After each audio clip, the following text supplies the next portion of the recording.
ഇന്ന് ഞങ്ങൾ ശിവസമുദ്ര വാട്ടർഫോൾസ് കാണാനാണ് പോകുന്നത്. ശിവസമുദ്ര എന്ന് പറഞ്ഞിട്ടുണ്ടെങ്കിൽ ഏഷ്യയിലേക്ക് first hydro electric power station set ചെയ്തിരുന്നതാണ് അവിടെ 1902 ആൻഡ് മൈസൂർ പാലസിലേക്കൊക്കെ ഇലക്ട്രിസിറ്റി സപ്ലൈ ഒക്കെ ഇവിടെ നിന്നായിരുന്നു എന്ന്. എനിക്ക് ഇവിടെ വരുമ്പോൾ എൻ്റെ ചൈൽഡ്ഹുഡൊക്കെ ഓർമ്മ വരും. ഞാൻ 8th വരെ ഹാസനിലാണ് പഠിച്ചത്. അപ്പോൾ ഞങ്ങൾ ഫാമിലി ഇവിടെ തന്നെയായിരുന്നു. അപ്പോൾ പപ്പ ഇടയ്ക്കിടയ്ക്ക് വീക്കെൻഡൊക്കെ ആകുമ്പോൾ ഞങ്ങൾ ഇവിടെ കൊണ്ടുപോകും. ഞങ്ങൾക്കാണെങ്കിൽ ഇവിടെ പോകാൻ ഭയങ്കര ഇഷ്ടമാണ്. കാരണം അവിടെ വെള്ളത്തിൽ കളിക്കാനൊക്കെ സമ്മതിക്കും. അതുകൊണ്ട് ഞങ്ങൾക്ക് ഭയങ്കര ഇഷ്ടമാണ് പോകാനും. ഞങ്ങൾ ഭയങ്കര ഹാപ്പി ആയിരിക്കും.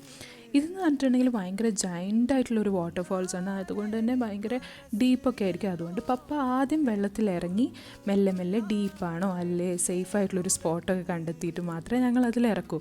പപ്പ മുന്നിൽ പോവും, ഞങ്ങൾ ബാക്കിൽ പപ്പേൻ്റെ കൈ പിടിച്ച് ഇങ്ങനെ പോവും. ഞാൻ വിചാരിക്കുമായിരുന്നു എന്തെങ്കിലും മാജിക് പോലെ എന്തെങ്കിലും സംഭവിച്ചിട്ട് ലൈഫ് ബാക്കിൽ പോയിട്ട് അവിടെ തന്നെ സ്റ്റക്കായാൽ മതിയായിരുന്നു എന്ന്. കാരണം അത്രയ്ക്ക് ഞാൻ ആ ഡേയ്സ് മിസ് ചെയ്യുന്നുണ്ട്.